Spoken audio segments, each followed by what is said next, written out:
muna kole waxaan u malaynayaa waa markii kugu horreysay lascaanood timi kole intaadan lascaanood imaan waxyaabo badan baa maskaxdaada kusoo dhacayay marka haddaan intaan kaga gudbo sawir noocee ah ayaad ka aaminsan tahay lascaanood ama intii aad joogtay aada uma santahay intaas meelaan ku sheegaa raadinaya waxaan islahaa war magaalada idaacad loo kala ma leedahay anoo intaas sheegin ma bixi kara inaan qarxaan ka cabsanayo aada uma santahay waa la heshay mahadsanid lascaanood markii aan maqashid magaaladii daraawiishta magaaladii dagaalka magaaladii gobonimada magaaladii xabad iyo dagaal iyo indha fargelis iyo cabsiyaa kaaga muuqanaysa laakiin waxaa xaqiiqo ii noqotay maalintaan imid ilaa iyo hadda asxaabtayda iyo saaxiibadayda xataa gabar walaashay dhashay oo aan ogeyn inay ahayd reer lascaanood inay dhahayaan muna lascaanood kusoo dhawaaw hay adi reer lascaanood ma ahayd waxay igu noqotay wax kale saaxiibaday inta badan iyo Soomaaliya iyo wadamada oo dariskeena Ethiopia Kenya inta badan gabdhaha iyo wiilashaba ama ragga iyo dumarka inta ay wax gasha oo adag oo firfircoon oo aqoonta leh oo kaalimaha weyn ka gaaray oo magaca Soomaalinimada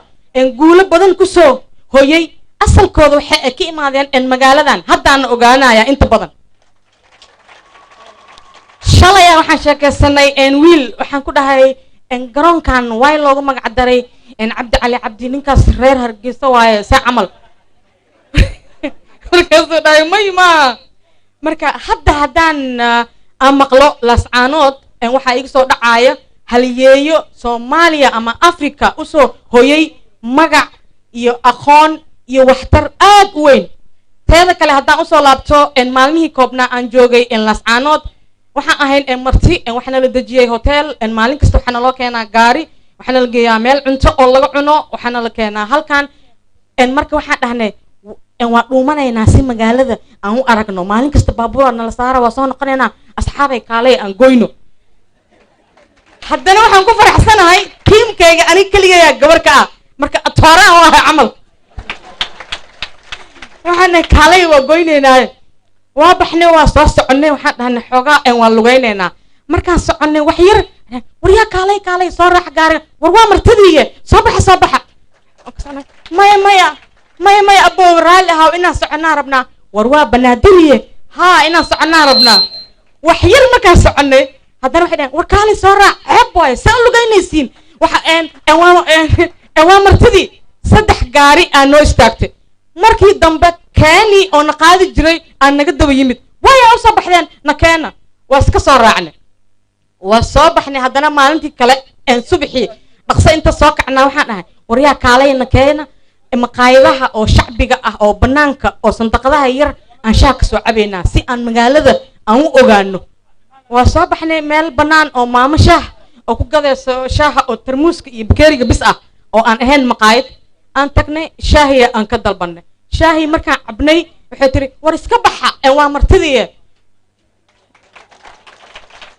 xadane war ceeb waaye macquul maaha maamo ilmaha haysata waaye meeshan shaah iyo tarmuusiya yar waaysan maane war wax aan sameeyno maxaan sameeynaa wallahi la siinaynin ma soo barabtin inaan soomo wararda iska baxad wax la dhiibaayo male wiil la socday intuu isku xishooday lacag kaash ahayd oo wuxuu rabay inuu siiyo baby yar oo la joogay wuxuu dhahay marka aan baxno hooyo si may ceeb oo dhah 2 jirkii lascaanood waaye يعني هذا وحى على الله بنا يا لاسعانود وح بدن أو أنك شيء دون هدي إلهي إدمو وحي يسي إن وجه كله يضد كله وحان أيدين هاينا شرف يحشمو يمهدنا قاد وين ما أنا أها إن لاسعانود جو أنا ما بقى وحان كإمت إن مدك وحبا مقار كان فاق هذا كله إن منا وهايو وحقرصة إن أشقيس إن سمفلة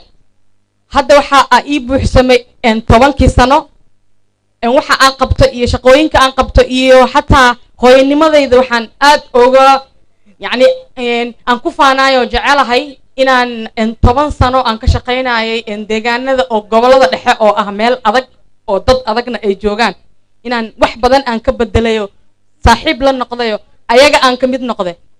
teeda kale waxaan aan dib ugu soo laabanayaa laascaanood sida ay noo soo dhaweysay oo quruxda badan si gooniya aniga muna ah waxay ii tahay macno kale iyo wax kale haddana waxaan ka yaabay magaaladan oo dhan oo wada gabyaaga ah oo rag iyo dumar ay wada gabyaayaan waxaan u malaynaa markaan laabto aan noqdo qof gabayda teeda kale shiiq oo khamiis wato shalay oo wiil yar ah wuu noo gabyaayay haba noo gabyaye aayaddii iyo xadiiskii oo gabay ahoo na siiye muxaadaro gabay ah yacni waxaa moodaa inay tahay magaaladii oo aqliga iyo maskaxda iyo aqoonta iyo fikirka iyo hal abuurka iyo curinta waxaan rabay inaan sheego walaalkeeya aa sheegay oo qalbigayga ka hadlay buugta kaliya ma ahayne in lagu daro gabayada ay ahayd haddii ilaahay idmo sanadka soo socda buugta ha lagu daro buugta iyo gabayada bandhiga buugaagta iyo gabayada maxaa yeelay waxaa ku jira meeshaan kansi iyo diamond iyo maskax weyn oo rabno inaan wax badan aan ka barano wax badanna aan ka qaadano